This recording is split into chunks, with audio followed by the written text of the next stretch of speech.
Meus irmãos, minhas irmãs, é uma alegria participar deste encontro tão precioso, também partilhar a palavra do Senhor. E a minha oração é que Deus nos ajude a nós amarmos o Senhor Jesus, seguirmos o Senhor Jesus e servirmos o Senhor Jesus com tudo o que nós somos, com tudo o que nós temos, para a glória do Senhor. E que alegria ver esse tema tão precioso, a glória de Deus na evangelização. Louvado seja Deus! Deus é glorificado quando a igreja prega a palavra. Deus é glorificado quando pessoas vêm ao Senhor Jesus. Deus é glorificado quando igrejas são plantadas. Portanto, a glória de Deus na evangelização. Mas é bom também, inicialmente, nós lembrarmos que a primeira missão da igreja não é a evangelização.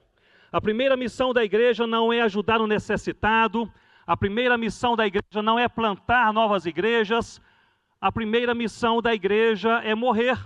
A primeira missão da igreja é se desglorificar para que Deus seja glorificado. A nossa primeira missão é chegar ao ponto de dizer com sinceridade de alma para o Senhor: já não sou eu quem vive, mas Cristo vive em mim. Todos juntos? Já não sou eu quem vive, mas Cristo vive em mim. A nossa primeira missão é morrer, nos desglorificarmos para que Deus seja glorificado. Eu gostaria de ler com vocês um texto da palavra do Senhor, em Mateus capítulo 24, Evangelho segundo Mateus capítulo 24, e nós encontramos nesse texto preciosíssimo várias declarações do Senhor Jesus a respeito da evangelização. E eu creio, meus irmãos e minhas irmãs, que nós precisamos simultaneamente guardar a nossa fé e proclamar a nossa fé.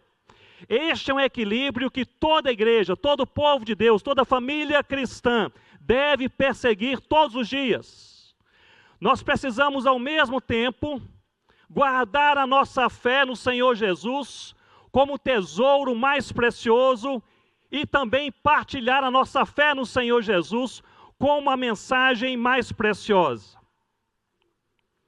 A igreja que proclama a sua fé, mas não aguarda, é uma igreja nominal. Ela perde a sua essência. Mas a igreja que guarda a sua fé, mas não a proclama, é uma igreja infrutífera. É sal que não salga, é luz que não brilha. Ela perde a sua missão. Por isso nós precisamos, ao mesmo tempo, guardar a nossa fé e partilhar a nossa fé. Nós somos chamados por Deus em Cristo Jesus para a salvação e somos enviados por Deus em Cristo Jesus para a missão. E este chamado de Deus para a sua igreja, para a sua vida e para a minha vida, nós podemos inicialmente pensar que é um chamado pessoal, como ouvimos já nesta noite, ele é intransferível e ele também é comunitário. O chamado de Deus para a sua igreja é pessoal, porque Deus chama gente para fazer a sua vontade. Deus não chama coisas, Deus não chama estruturas, Deus não chama construções, Deus chama pessoas para que a sua vontade seja feita. Portanto, o chamado de Deus para a sua igreja em missão é um chamado sempre pessoal. Esse chamado também, além de pessoal, ele é intransferível, e nós ouvimos de maneira profunda sobre isso. Você e eu, nós não podemos terceirizar, nós não podemos transferir aquilo que Deus coloca em nossas mãos para ser feito. Por onde eu passo, você não passará. Onde você está, eu não estou. Deus colocou algo em nossas mãos, durante a nossa história, nesse momento da nossa vida, para realizar a sua vontade. O chamado de Deus é intransferível. Mas não apenas pessoal e intransferível, ele também é comunitário.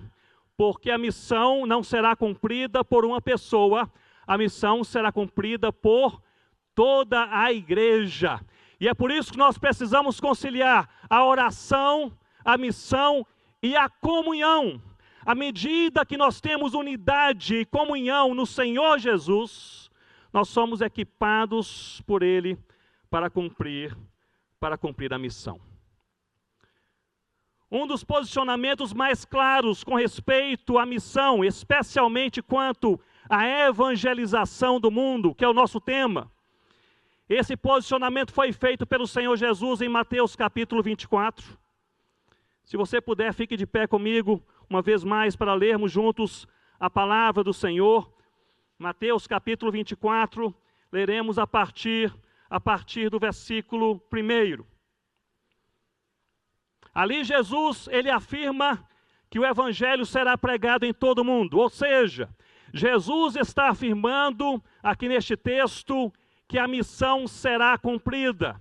Apesar da força do pecado, apesar da oposição do mundo, apesar da fragilidade da igreja, a missão será cumprida, pois ela é cumprida no poder de Deus.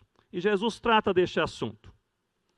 A palavra neste precioso capítulo nos fala que a missão será cumprida e, além disto, a palavra nos revela sobre o cenário no qual a igreja cumprirá a sua missão. Portanto, nesta noite eu gostaria de partilhar e refletir com vocês na palavra de Deus, não especificamente sobre como cumprir a missão, mas sobre que cenário é este, em que cenário de existência, de história, de vida, a igreja se encontra para cumprir a missão que Deus lhe confiou.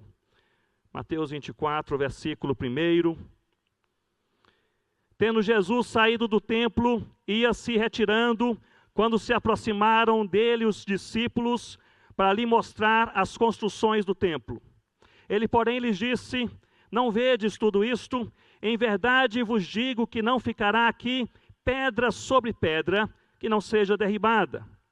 No Monte das Oliveiras achava-se Jesus assentado, quando se aproximaram dele os discípulos, em particular, e lhe pediram: dize-nos quando sucederão essas coisas, e que sinal haverá da tua vinda e da consumação do século?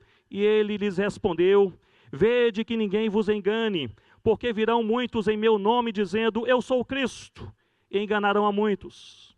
E certamente ouvireis falar de guerras e rumores de guerras. Vede, não vos assusteis, porque é necessário assim acontecer, mas ainda não é o fim. Porquanto se levantará nação contra nação, reino contra reino, e haverá fomes e terremotos em vários lugares. Porém, tudo isto é o princípio das dores. Versículo 9. Todos juntos? Então sereis atribulados, e vos matarão. Sereis odiados de todas as nações por causa do meu nome. Nesse tempo muitos hão de se escandalizar, trair e odiar uns aos outros. Levantar-se-ão muitos falsos profetas e enganarão a muitos. E por se multiplicar a iniquidade, o amor se esfriará de quase todos. Aquele, porém, que perseverar até o fim, o que, irmãos? Esse será salvo. Versículo 14, todos juntos. E será pregado este evangelho do reino por todo o mundo, para testemunho a todas as nações, então virá o fim. Você pode se assentar com a sua Bíblia aberta comigo nesse texto. Em Mateus capítulo 24, nós encontramos um sermão profético de Jesus. Tem início com as suas palavras a respeito do fim. No versículo 2, perante o templo, ele afirma que não ficará pedra sobre pedra. E logo no versículo 3, os discípulos se aproximam do seu mestre, se aproximam de Jesus e fazem essa pergunta. Diz assim: dize-nos quando sucederão essas coisas. A pergunta é sobre o tempo. E que sinal haverá da tua vinda? A pergunta é sobre o sinal e da consumação do século. Os discípulos se aproximam do Senhor Jesus e eles querem saber sobre o tempo e sobre o sinal. Portanto, o Senhor Jesus passa a responder a essa pergunta. E Jesus responde a essa pergunta com 3 blocos de sinais. O primeiro bloco nós podemos chamar de um bloco de sinais cosmológicos, coisas que vão acontecer em todo o mundo, de maneira geral e de maneira genérica. O segundo bloco de sinais, podemos chamar de sinais eclesiológicos, coisas que irão acontecer com a igreja, diretamente, pessoalmente, frontalmente. O terceiro bloco de sinais é composto por apenas um sinal, que podemos chamar de um sinal missiológico. Quanto aos sinais cosmológicos, me acompanhe no texto, nos versículos 6 e 7. Jesus diz que acontecerão esses sinais em toda parte. Ele fala sobre guerras e rumores de guerras, nação contra nação, fomes e terremotos. Do versículo 9 ao versículo 12, Jesus apresenta os sinais eclesiológicos. O discurso muda. Agora é um discurso direto, olhos nos olhos. Jesus começa dizendo: então sereis atribulados. Agora é com vocês, meus discípulos. Agora é com vocês, minha igreja. Sereis atribulados. Vos matarão. Sereis odiados de todas as nações por causa do meu nome. Que palavra forte! Sereis odiados. Não por uma ou duas, por todas as nações.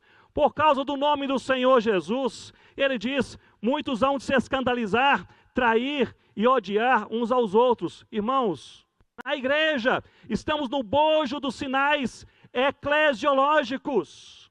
Levantar-se-ão muitos falsos profetas na igreja. A iniquidade se multiplicará na igreja. E o amor esfriará de quase todos, também na igreja. Portanto, Jesus apresenta sinais cosmológicos, coisas que acontecerão em todo o mundo. Jesus apresenta sinais pessoais, eclesiológicos, o que irá acontecer com a igreja. E no versículo 14, e chama a sua atenção agora para o versículo 14, Jesus nos apresenta um sinal missiológico. E este evangelho do reino será pregado em todo o mundo, em testemunho a todas as nações. E ele, portanto, conclui dizendo: então virá o fim. A pergunta dos discípulos era sobre o fim. E ele diz: o fim não chegará até que o evangelho do reino seja pregado em todas as nações. Eu gostaria de passear rapidamente com vocês por esse versículo 14, apenas para termos uma breve ideia do seu significado. E para passarmos a entender em qual cenário a igreja hoje cumpre a sua missão. Mas no versículo 14 encontramos 5 verdades espetaculares. A primeira delas é que a missão será cumprida. Louvado seja Deus por isso. Apesar do pecado, apesar do mundo, apesar do diabo, apesar da igreja, apesar das barreiras, a missão será cumprida. É a vontade de Deus, no poder de Deus, para a glória de Deus. Jesus diz: e será pregado este evangelho. O texto aqui utiliza a expressão grega, o verbo grego kerirtesetai, que tem como raiz querigma, significa e será proclamado verbalmente, e será comunicado com palavras este evangelho. Portanto, a missão será cumprida, o evangelho será pregado em todo o mundo. Segundo ponto, a missão da igreja é o evangelho. O que será pregado aqui, meus irmãos, não é a igreja. O que será pregado aqui não é a liderança da igreja, os pregadores da igreja, os líderes da igreja, mas sim o evangelho que é o Senhor Jesus, é o evangelho do reino. E o que é o evangelho do reino? O evangelho do reino é o que Deus está fazendo no mundo por meio do Senhor Jesus. É este evangelho que será pregado. Por isso, nós precisamos falar mais sobre Jesus e menos sobre nós. Falar mais sobre a cruz e menos sobre a igreja. Precisamos levantar menos a nossa bandeira e levantar mais alto a bandeira do Cordeiro de Deus que tira o pecado do mundo. O evangelho será pregado.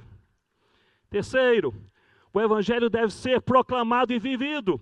Observem comigo, versículo 14. E este evangelho do reino será pregado, a raiz aqui é querigma, será comunicado verbalmente em todo o mundo, e diz em testemunho. Mas literalmente a tradução poderia ser por meio do testemunho. A raiz da palavra testemunho é martírio. Ou seja, é o nosso testemunho manifesto por nossa vida diária. O que Jesus está afirmando é algo poderoso. Que a missão será cumprida por uma igreja que há de manifestar com palavras e com a sua vida quem é o Evangelho e o que ele fez por nós. Precisamos ser uma igreja querigmática e martírica, uma igreja que prega e que vive, uma igreja que fala e que tem testemunho.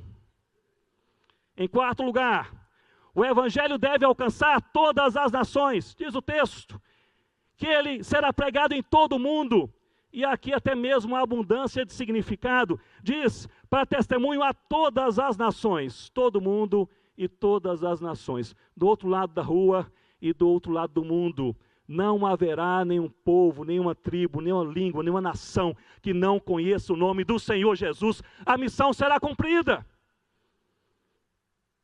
Em quinto lugar, Jesus voltará. Louvado seja Deus. Ele diz, então virá o fim. A expressão para fim, telos, está ligada a uma expressão grega que aparece em outras partes desse texto, que é parousia, que é a volta do Senhor Jesus. O que Jesus está dizendo é que o fim não acontecerá antes que. Mas ele diz, então virá o fim. Portanto, 5 verdades impressionantes neste versículo.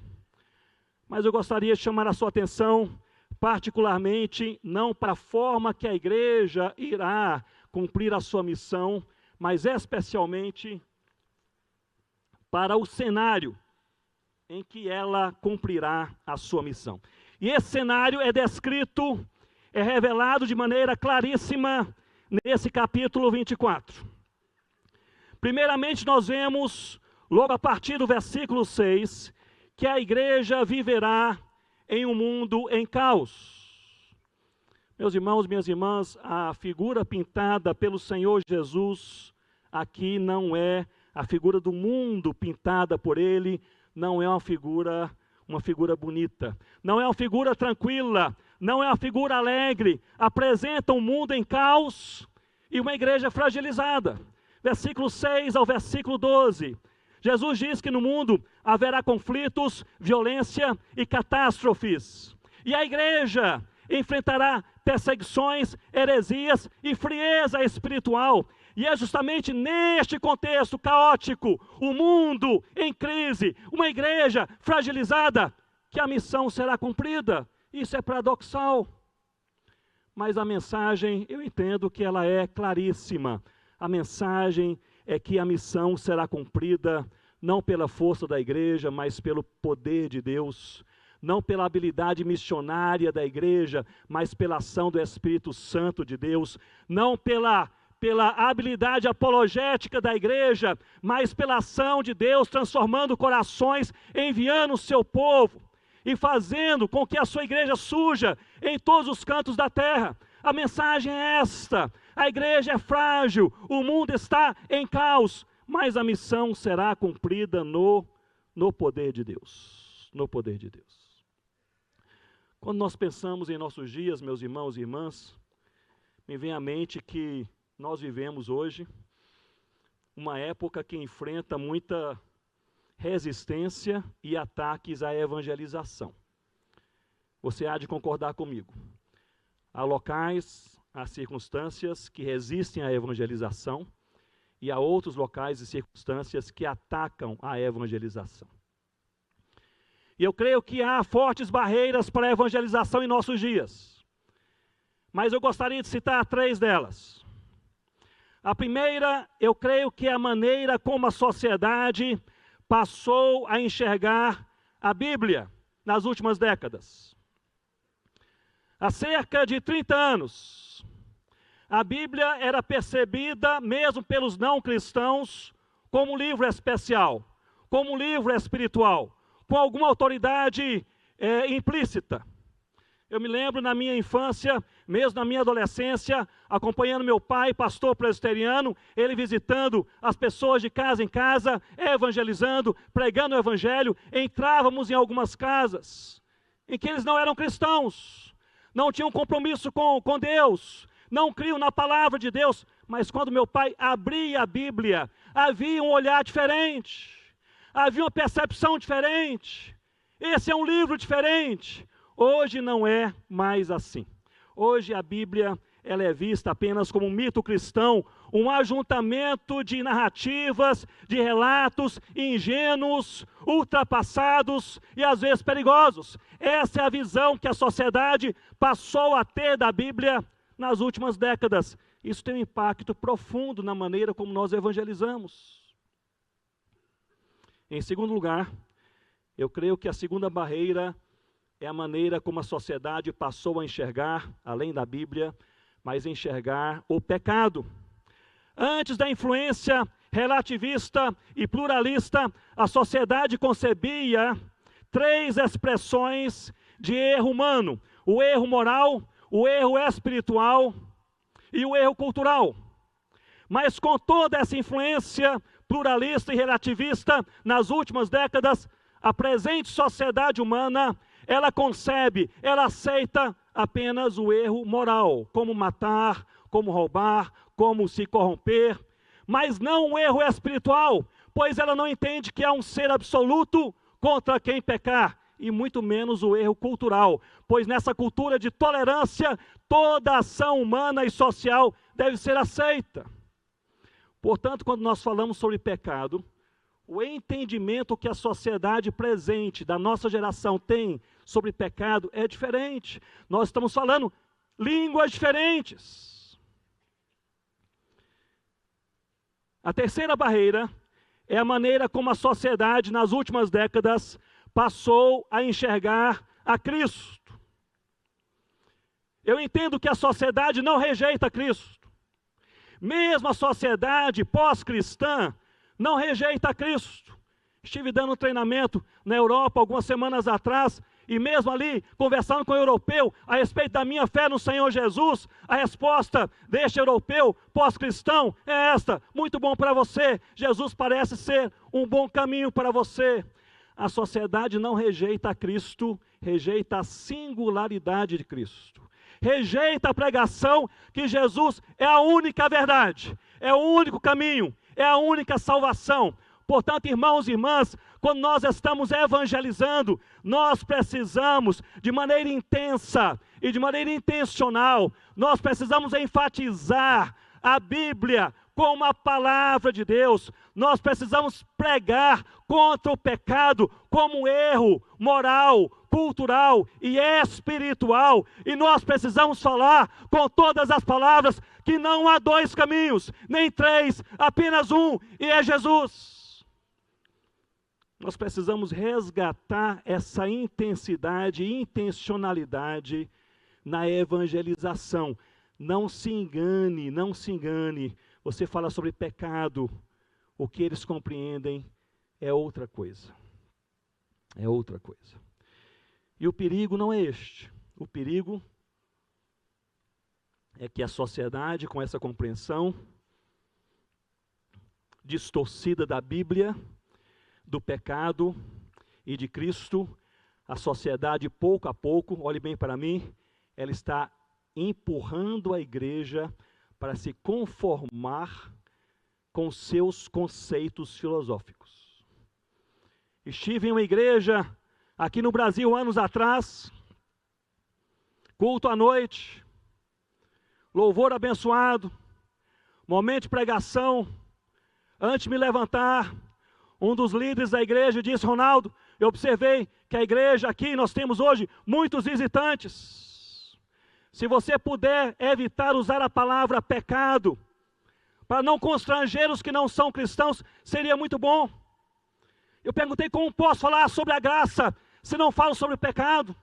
Meus irmãos, não se enganem, o mundo, nessa percepção renovada e filosoficamente influenciável, nessa nova visão sobre a Bíblia, o pecado e Cristo, o mundo está tentando influenciar a igreja, de maneira que a igreja mude o seu discurso e mude a sua pregação. Mas observem comigo algo maravilhoso, que é neste mundo em caos, nessa igreja debaixo de ataque, neste povo de Deus fragilizado, é que o mundo será evangelizado. Jesus nos diz: sereis perseguidos, sereis odiados por todas as nações, mas o evangelho será pregado em todo o mundo. É assim que vai acontecer. Portanto, nós precisamos, meus irmãos, nos animar. Eu quero lhe dizer, a você individualmente, como família, como igreja local também aqui representada, não espere que as portas se abram para você começar a evangelizar. Não espere que as pessoas se tornem dóceis e interessadas no evangelho para você começar a evangelizar. Não espere que as pessoas comecem a tratar os cristãos evangélicos de uma maneira mais polida para você começar a evangelizar. Não espere portas abertas. Você fala de Deus, pois é a verdade de Deus, no poder de Deus, e a vontade de Deus será cumprida. Porque Deus, Ele age mesmo em meio ao caos. Louvado seja o nome do Senhor Jesus. Mesmo em meio ao caos. Há cerca de 2 meses atrás, estava em um país na Ásia, não darei detalhes por questões de segurança. Ali temos um trabalho de parceria com 5 casais de plantadores de igrejas nativos, pelo projeto missionário Planters, da PMT. E ali visitei aqueles plantadores, demos um treinamento. Eles estão plantando igrejas em um dos locais menos evangelizados do mundo, local árido. E ali se espalharam por 5 cidades, começaram a evangelizar, portas fechadas, mas evangelizando. Um daqueles 5 casais observou que havia muitas meninas abandonadas nas ruas, vulneráveis a abusos sexuais, passando fome, ao relento, em um local com altíssima temperatura. No dia em que eu saí, estava fazendo 48 graus, meninas abandonadas ali, e aquele casal, com o coração cheio de Deus, olhou para aquelas meninas e adotou 15. Conseguiu um lugar em sua casa, uma casa simples. Acomodou as meninas, deu alimento, deu abrigo, deu amor. Ele e a sua esposa. Alguém os denunciou. O juiz chamou aquele casal e disse: vocês são cristãos? Eles falaram: somos cristãos. É verdade que vocês adotaram e abrigaram 15 meninas em sua casa? É verdade, estavam abandonadas na rua, vulneráveis, sendo atacadas sexualmente, passando fome. O juiz disse: eu quero aqui ordenar que vocês em 24 horas devolvam as meninas para as ruas.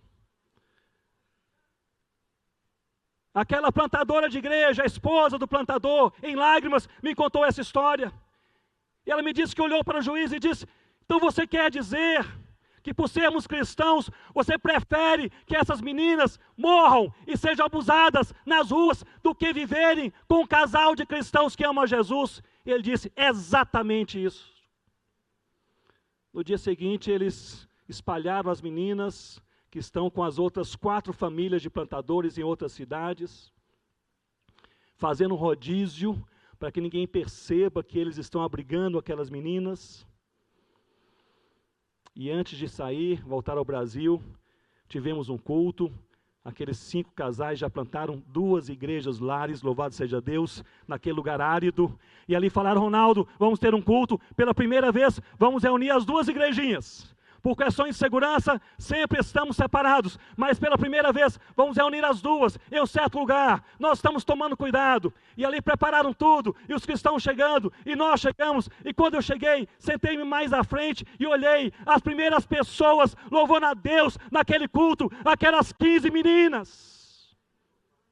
Isso porque Deus age mesmo em meio ao caos. Na verdade, Deus é especialista em transformar corações em situações impensáveis.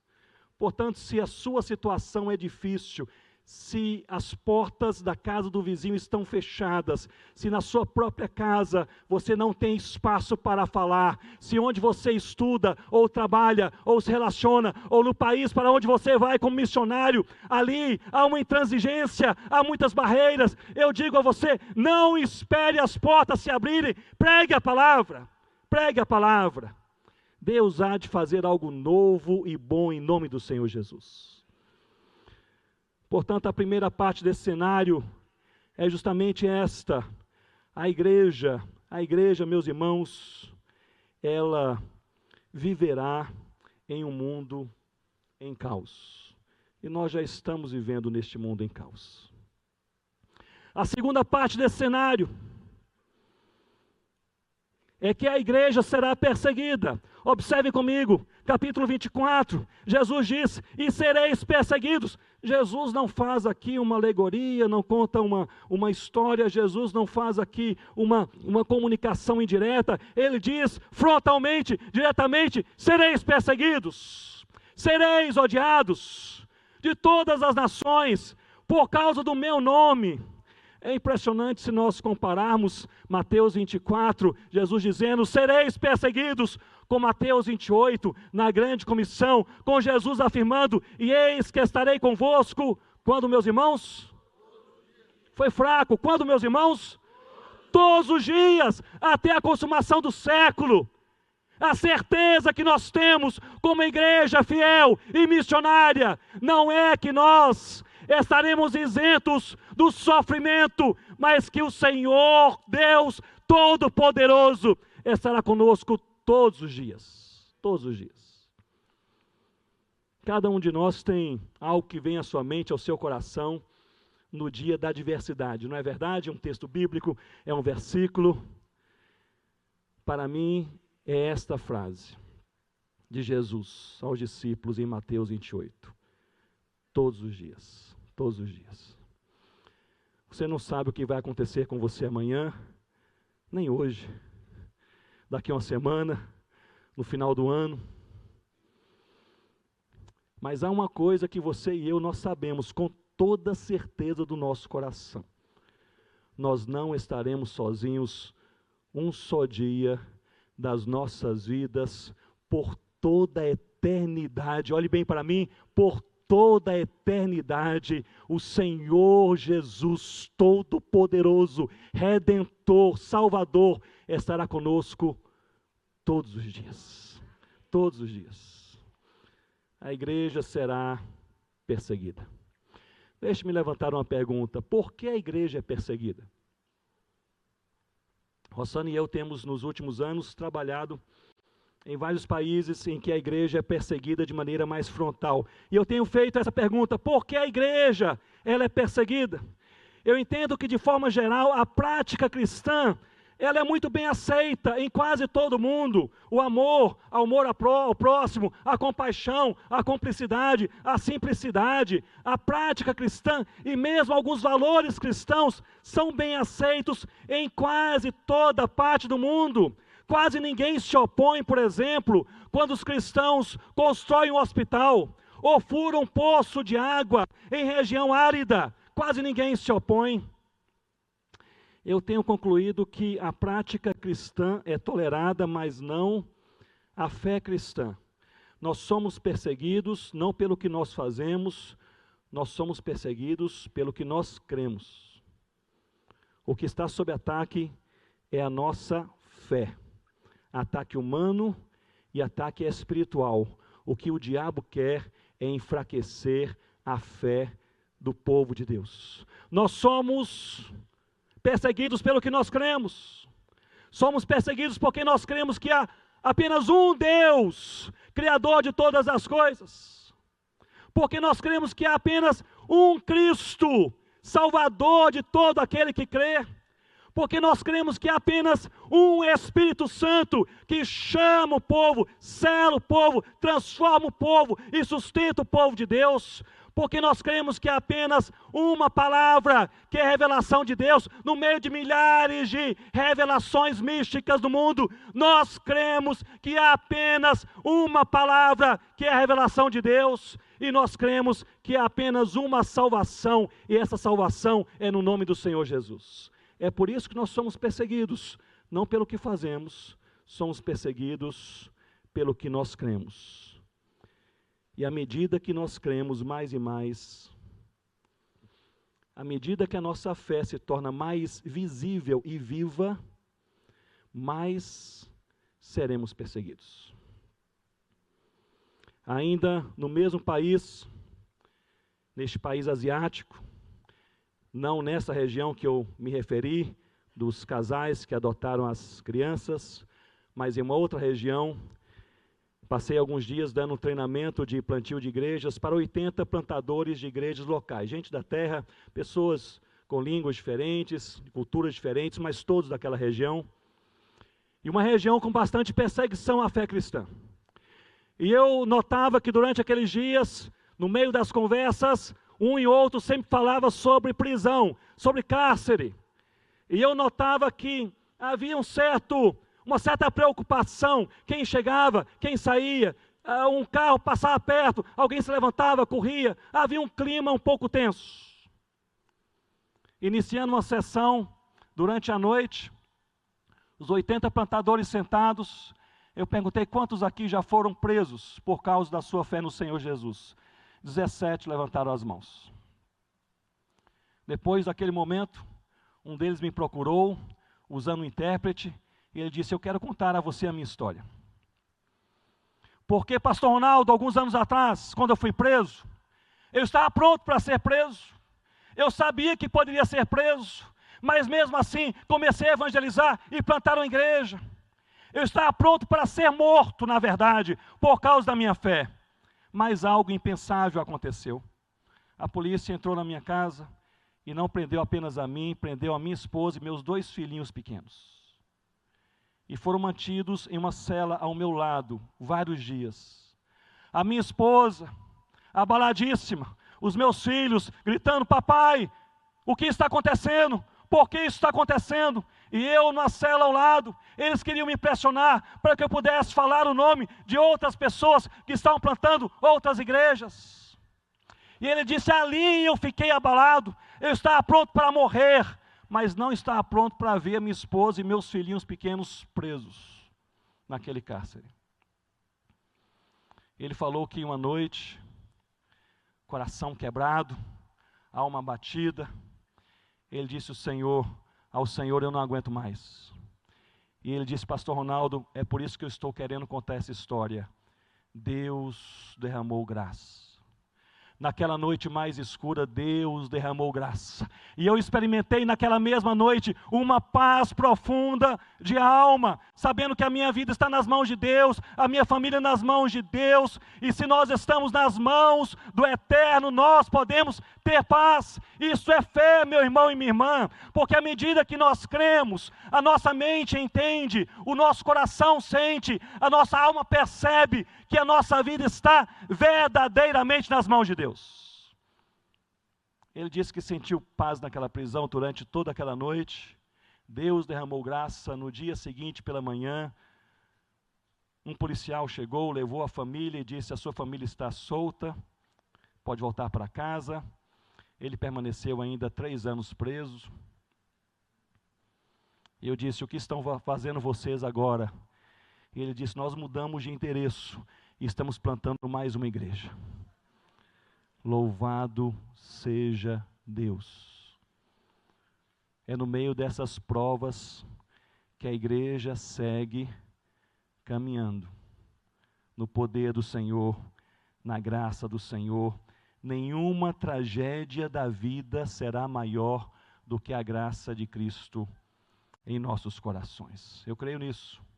Nenhuma tragédia, nenhum acontecimento, mais impensável que seja, será maior do que a graça de Jesus em nossas vidas. Nós podemos caminhar em paz, mesmo passando pelo vale da sombra da morte. A igreja viverá em um mundo em caos, é parte do cenário. A igreja será perseguida, é outra parte do cenário. A última parte do cenário que eu gostaria de pintar nesse momento é que, graças ao Senhor, a igreja será fortalecida no meio do caos, no meio da perseguição, no meio da opressão, no meio da resistência. A igreja do Senhor Jesus será fortalecida nele. Observe comigo o versículo 13, lemos assim: aquele que perseverar, quando, meus irmãos? Até o fim, o que acontecerá? Será salvo. Ou seja, alguns irão perseverar, fortalecidos no Senhor. A palavra aqui perseverar é uma ideia de uma caminhada continuada em meio a situações trágicas, porque alguém está ajudando. Nós perseveramos porque Deus está conosco. Aquele, porém, que perseverar até o fim será salvo. Meus irmãos, em Atos capítulo 1, no versículo 8, nós vemos que o Senhor Jesus, Ele disse que a sua igreja seria sua testemunha, tanto em Jerusalém, vocês se lembram, na Judéia, Samaria, até os confins da terra. Mas Ele não apenas lhes deu, ou nos deu uma missão, mas Ele também deu força para cumprir a missão. No versículo 8, ele diz: e recebereis poder ao descer sobre vós o Espírito Santo. Nós já temos tudo o que nós precisamos para sermos fiéis a Deus e evangelizarmos o mundo todo. Já temos. O Espírito do Deus eterno habita em nós. O poder que não é nosso, mas é dele, nos empodera. A autoridade dele reveste a igreja. E a igreja de Cristo é revestida da autoridade de Cristo para fazer apenas uma coisa em sua vida: a vontade de Deus. A vontade de Deus. A igreja será fortalecida. Alguns anos atrás eu estava relendo as cartas paulinas e eu reli as cartas paulinas com uma pergunta. A pergunta era: quais eram as principais práticas cristãs de fortalecimento espiritual? E eu reli as cartas do apóstolo Paulo com essa ótica, com apenas essa pergunta. Cheguei à conclusão que Paulo destaca sobre outras, ele destaca 7 práticas cristãs que fortalecem o povo de Deus. E muitas vezes estamos enfraquecidos porque não abraçamos essas práticas. A primeira é a palavra, leitura e meditação na palavra de Deus. Leia a palavra e seja fortalecido no Senhor. A segunda é a adoração, é reconhecer quem Deus é, o que Ele fez, faz e fará por nós. A adoração individual e coletiva, privada e pública, como no culto público de adoração a Deus. A adoração fortalece o povo de Deus. A terceira prática é a oração. Não é apenas orar antes ou depois das refeições, mas ter uma vida de oração que agrada o coração de Deus. A quarta prática é a comunhão, é nós caminharmos com aqueles que amam e seguem o Senhor Jesus. A quinta prática é a santidade, é nós buscarmos, olhe para mim, nós buscarmos de maneira intensa e intencional uma vida pura que agrada a Deus. A sexta, as boas obras, é nós abraçarmos e socorrermos aquele que chora, que está aflito e necessitado.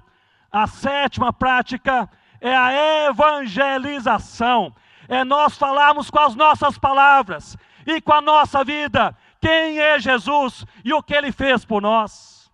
Portanto, a igreja do Senhor Jesus deve ser fortalecida em Deus à medida que ela abraça as práticas cristãs. Palavra, você pode repetir comigo? Palavra, adoração, oração, comunhão, santidade, boas obras, evangelização. A igreja assim cumprirá a sua missão. Cumprirá a sua missão com oração, com comunhão, fazendo discípulos, plantando igrejas, espalhando o evangelho, do outro lado da rua, do outro lado do mundo, pois ainda há muito a ser feito. Há cerca de 7 mil povos do mundo com menos de 2% de cristãos evangélicos.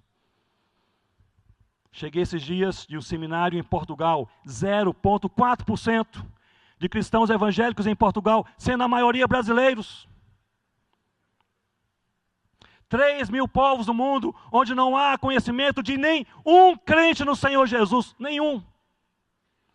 Mais de 1.800 línguas e dialetos no mundo, sem nenhum versículo bíblico traduzido da palavra de Deus. Meu irmão, minha irmã, há muito a ser feito na sua vizinhança e nos confins da terra. Mas para que a igreja cumpra a sua missão neste cenário, o mundo caótico, a igreja perseguida e a igreja fortalecida, e assim eu encerro, é preciso nós compreendermos aquilo que eu falei no início, que a primeira missão da igreja não é evangelizar. A primeira missão da igreja, essa é a missão mais difícil, meus irmãos, é se desglorificar, para que seja Deus glorificado. É dizer, já não sou eu quem vive, mas Jesus Cristo vive em mim. Eu encerro partilhando com vocês, brevemente, um pouco da história de uma mulher de Deus, chamada Helen Roseveare. Doutora Helen Roseveare, missionária inglesa, ligada ao WEC International, foi trabalhar no Congo, faleceu no Natal de 2016, aos 91 anos. Doutora Helen era médica missionária, graduada em Cambridge, com doutorado em medicina, uma mulher preparadíssima. Ela chegou ao Congo, na África, numa época de conflitos internos terríveis, uma guerra civil. Chegou ali, solteira, novinha, 28 anos. Ela foi para o interior daquele país, pregou o evangelho. Ela formou uma escola de enfermeiras cristãs e ela graduou 200 missionárias, enfermeiras cristãs e as espalhou por todo o país. Foi uma revolução. A doutora Helen, porém, passava por um período naquele país de muita perseguição ao evangelho. Alguns cristãos, líderes e missionários foram mortos e presos e ela foi capturada e permaneceu um longo período em cativeiro. Ali ela manteve um diário. Eu gostaria apenas de ler para vocês um pouco desse diário. Ela disse, certo dia, ela escreveu, eles, aqueles que me sequestraram, eles me puxavam pelos pés, batiam em minha cabeça, chutavam-me na boca, quebraram os meus dentes, me humilharam, insultaram, agrediram dia a dia. Certo dia ela escreveu, em uma das noites o horror ultrapassou todos os limites e fui violentamente abusada sexualmente. Senti que Deus havia me abandonado. Mas no dia seguinte ela escreveu, logo depois senti uma impressionante presença de Deus que me dizia, Helen, estes não são seus sofrimentos, são os meus. E o Senhor me encontrou com braços abertos, indizível amor, seu conforto foi total, e eu entendi que o seu amor me era suficiente. Foi liberta do cativeiro, voltou para a Inglaterra, passou um ano internada, dentes quebrados, ossos quebrados, trauma na alma.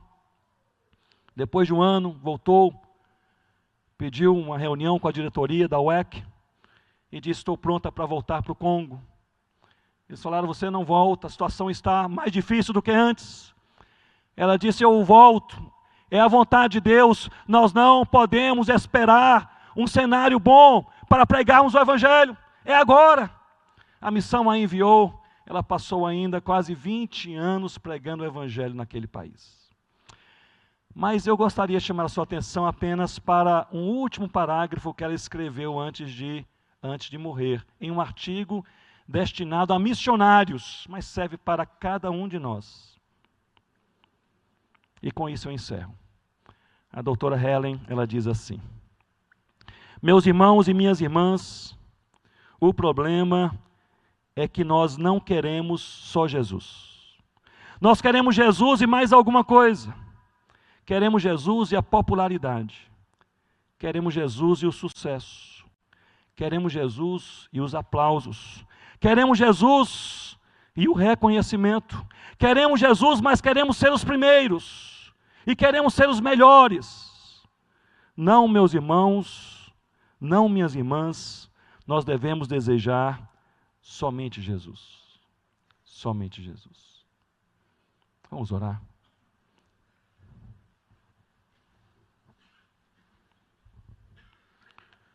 Ore nesse momento pela sua própria vida.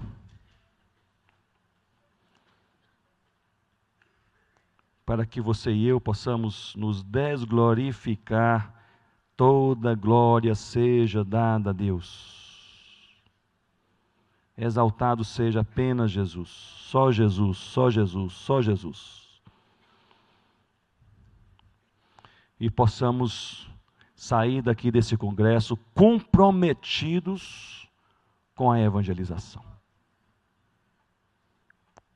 Individualmente, como família, como igreja local.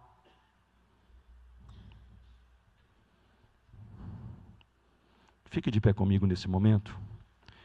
Senhor Deus, nós oramos ao Senhor neste fim de noite, com ações de graças. Ao longo desse dia, o Senhor olhou para nós, falou conosco, tratou conosco coisas que nós percebemos e outras talvez que nós ainda não percebemos. Continua, Senhor Deus, ao longo da noite, ministrando ao nosso coração, à nossa alma, mexendo com a nossa mente. Que possamos, Senhor Deus, amanhã, ao sair desse congresso, com tudo o que nós pensamos, oramos, louvamos, ouvimos, falamos, saímos mais crentes, saímos mais firmes, saímos mais resolvidos no Senhor Jesus, saímos com mais paz no coração, saímos amando mais a Cristo, amando mais a igreja, amando mais a família, saímos com muita determinação de pregar o Evangelho em toda parte.